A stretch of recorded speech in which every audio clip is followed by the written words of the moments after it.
Hi everyone and welcome to today's tutorial. My name is Dr. Anthony Cliff and today I'm just going to talk through the very basics of what should be in a thesis and how it should really be set out. So I'm going to use my PhD as an example. Of course, if you're doing an undergrad or a master's dissertation, it might be slightly different in terms of your chapter numbers and how you lay it out, etc. But these basics are pretty much universal to every dissertation across the land. So first and foremost, the first thing that you want to do is obviously have your title page.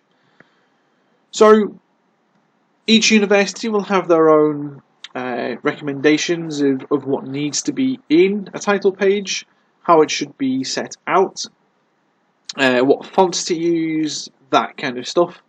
So make sure you do check with your university what style they prefer. If you don't have a style, well, typically the first thing that you will have is, of course, your title. So your title of your thesis. It should be in capital letters across.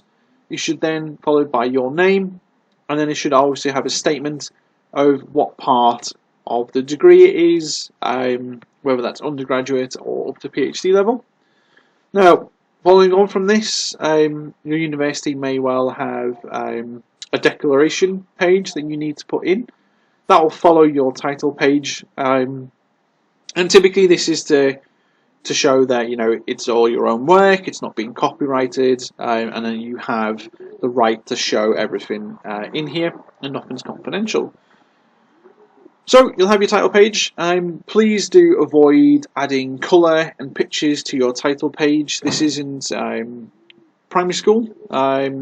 I see a lot of students try and put some colour and pizzazz into their title page and some pictures. That just screams to me as an examiner that you're trying to compensate for something. This is an academic piece of work. It needs to be like that. It needs to show that. So just stick with your plain, boring kind of front. That's all you need. Also, that your title page should not have any numbers or footnotes or headers a part of it. Following on your title page, typically you'll have an acknowledgements section. It should be no more than a page, and often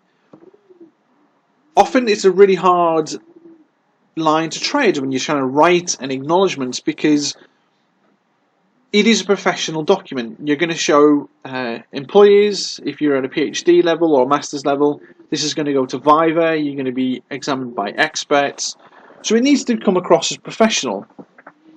So, but on the other hand, if you're doing a very scientific piece, so if you're from a very geoscience background, as I am, and you're not using any qualitative stuff where you're using the first person, if you've done like the more scientific approach, throughout your entire thesis you should be writing in third person. The researcher did this, or that kind of stuff, but you don't have I, there's no personal pronouns in there. This is your one chance and the one part in your thesis where you can have your voice, you can have it written in the first person, well, it should be in the first person.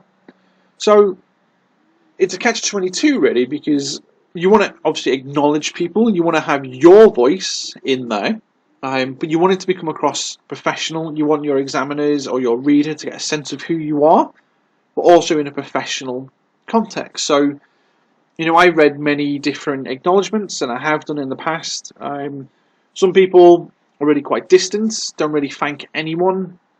And obviously I've been in research for many years now, and as soon as I read that, I just know that person's not a really nice person, because no one ever completes research on their own. Granted, you've gone away and you've written your thesis by yourself. Of course you have. You put the effort in. But there's so many networks, be that your supervisors, friends, family, who've supported you along the way. Now, I've seen in acknowledgements before, people thank pets and that kind of stuff. I mean, that's not personally my thing. If you want to put it in there and you think that's professional, then and you want to have a little bit of a joke in there, it's up to you. But traditionally I stick to this kind of format really, where you thank your supervisors. Certainly here I had really great, I had 3 supervisors for my PhD, and they were massive, they were really influential, they were a fantastic team. So they came first. just because they're first doesn't mean that they're the most important. You know, some people feel like they have to thank their tutors first to be the most important, or thank their family. It's up to you how you put it. You know, I don't think many people read that in what order they come in is the most important. For me, a huge part of my PhD was my fellow PhD colleagues in my office, H105, the office that we had. They were gigantic to me on my journey, so they got a special mention next. You've got a chance here to leave people just talk about them generally, or you can actually name people in person, as I've done. And then finally, family, because without family, you know, you'd be nowhere. And you also, I think it's always nice if you've used interviews or questionnaires to just mention your participants. You know, just thank them in general terms. Obviously, you want to keep it anonymous, but just thank them for their time, because without them, you wouldn't be able to regenerate any data, and you wouldn't have a thesis at the end of the day. So keep it to a page. Don't want any more than a page. There shouldn't be any pictures or anything like that in here. And only say what you would say to people in person, and do try and keep it professional. Now, because this is your acknowledgements, and this is before your main thesis, this should be your first page, and it should be numbered in Roman numerals. So number 1 should be I for Roman numerals, and that should be your first one. Anything after this, after you come to this page, and your first page of your actual thesis, so your chapter 1, needs to be number 1. Okay, so please keep that in mind. Following your acknowledgements, you'll have your abstract. Again, depending on what level you're writing your thesis, traditionally undergraduate theses are around 200, 250 words, up to PhD around about 350. So your abstract is vital. It's one of the key important parts of your thesis. There are many important components, of course there are, but your abstract gives the reader an introduction, what your thesis is about, what have you done, and what have you found. Now, I often personally find abstracts incredibly difficult to write, and many researchers do, because, for example, this thesis is over 200,000 words with my appendices in. Very difficult to condense that down into 350 words. If you're doing an undergrad, around about 8,000, again, you've never written something that big before, so that's a huge achievement. That is massive. How do you then condense that down into 200 words when you're trying to explain what the project was, what you did, and what were some of the key results? So it's really difficult, and it really is a challenge. So while this is often one of the first things that a reader and an examiner will read, for you it should be the last thing that you ever write properly for your thesis, because it's impossible for you to sum everything up if you've not already done it.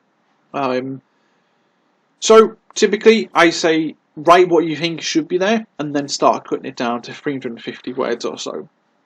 You don't want to put every method in there, you don't want to put every finding in there, because you want to save a little bit for your readers to find out.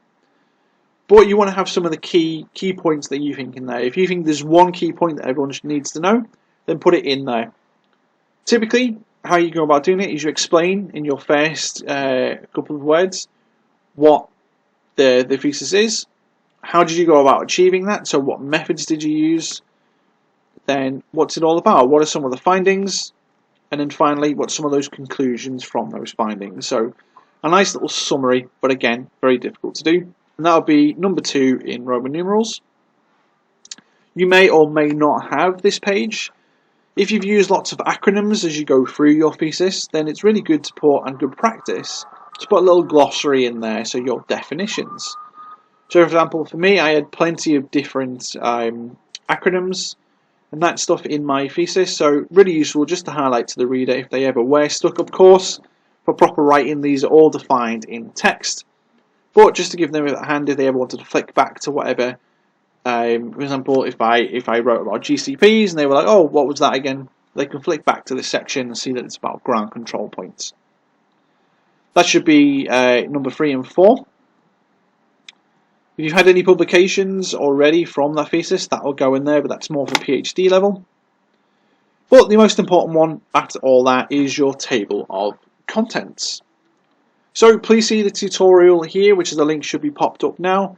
Shows you how you go about setting up your work so that Word will pull across all your different chapters and your sections and number them for you in your table of contents, and also see this other tutorial here about how to set up your numbered headings as you go through your text.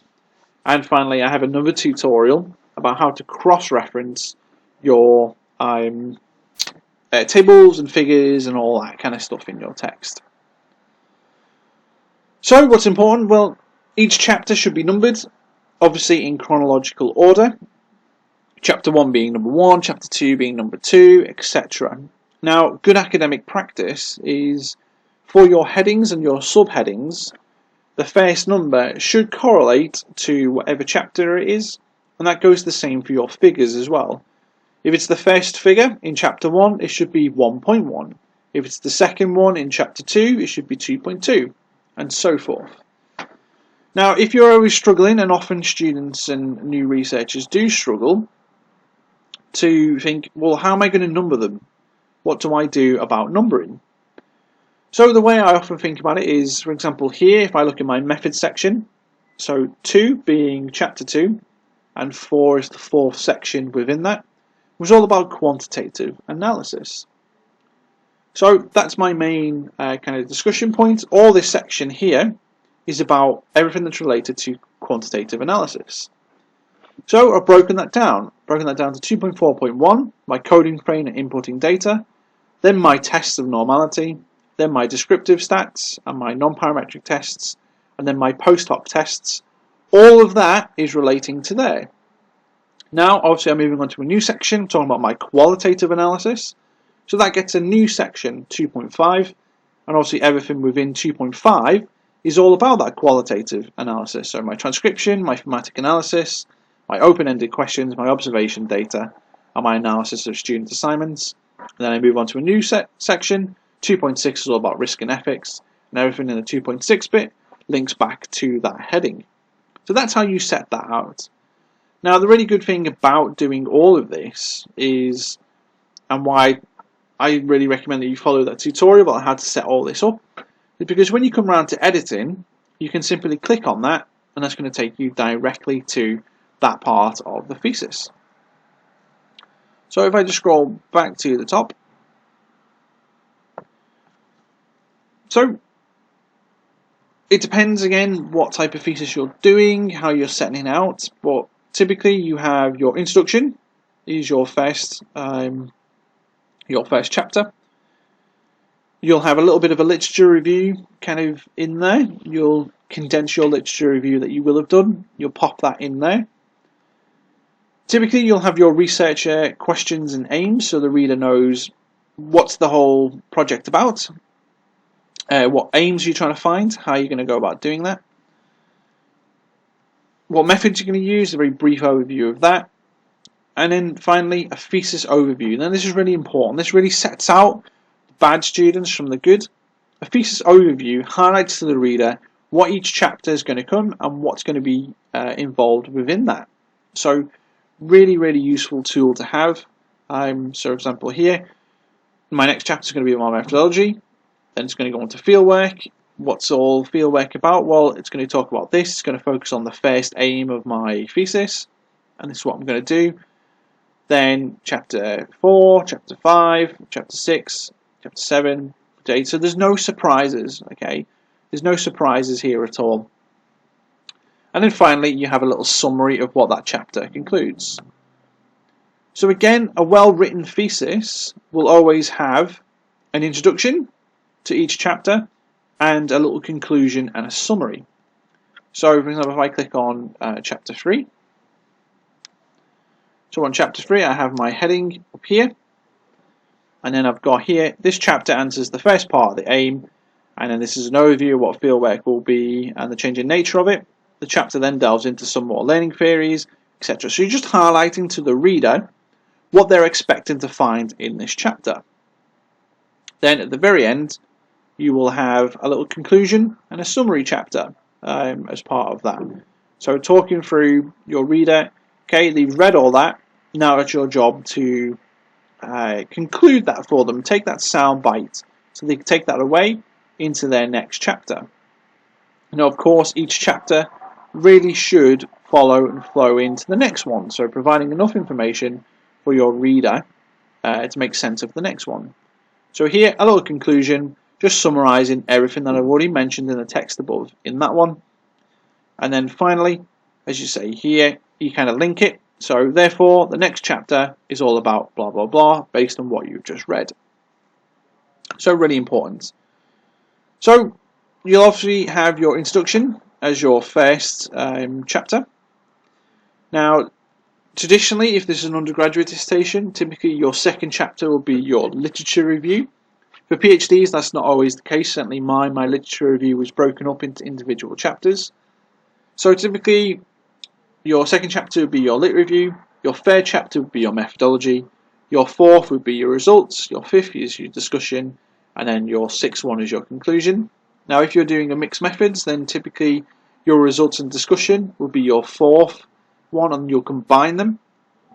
That all depends on what type you're doing, so do think about that as you go through. Talk to your supervisors, what's the best way to set it out. And then you'll have your conclusion, of course. Have your conclusion, really important. Then have your references, and then finally your appendices. Now, your appendices, they should, in your text, they should have their own separate contents page as you go through. Really, really important to have that in there. It's vital. They're often larger than your actual written work. They need to be in there. They need to be page numbered as well. So if I just go back to the start. So after your contents page, you should have your figures, or your list of figures. Again, in that tutorial, in the description box, I'll tell you about how to set this up, how to go about doing that. Then you'll have your tables. They'll all be numbered. And then you'll leave it there. You'll usually have a blank space behind that. And then you'll go straight into your thesis. Now, this is where your numbers will change. So it's all been in Roman numerals. Then we're having our first chapter, chapter 1, introduction. That should be where your main numbers now start from 1. Now, if you don't know how to do that, again, follow this link here to a tutorial how I tell you about how to set this up as a thesis, how to use page breaks and page numbers, etc. Again, really, really useful from a marker's point of view, and certainly as a reader, is to put some headings in here as you go through. Chapter 1, introduction, just so the reader knows where that is, and obviously having your page number is vital. And again, follow that tutorial that I've put up on there, because it shows you how to then change them as you go through each section. For example, here, if I keep scrolling down, now we've got chapter 2 methodology, chapter 2 methodology up here. It all works out really, really well. Now, of course, as I discussed in the tutorial about how to set up our numbered headings to correlate with our chapters and make sure they're all good as you go through. Each thesis and each university will have their own recommendations for spacing here, your indentation, due to binding. So obviously if we binded this together, then our binding would be somewhere along here. So if we shifted all this here, we're going to lose some of our words. You may well have recommendations for line spacing. This is 1.5. Usually 1.5 to 2 is how much line spacing you'll have on your thesis. Again, that tutorial explains that. Now, personally, if you don't have any style guidelines, I recommend indenting by at least 1 centimeter your work. I personally prefer Garamond. This is Garamond font here. This is what novels are written in. I think it looks fantastic as a PDF online. It looks even better when you printed it.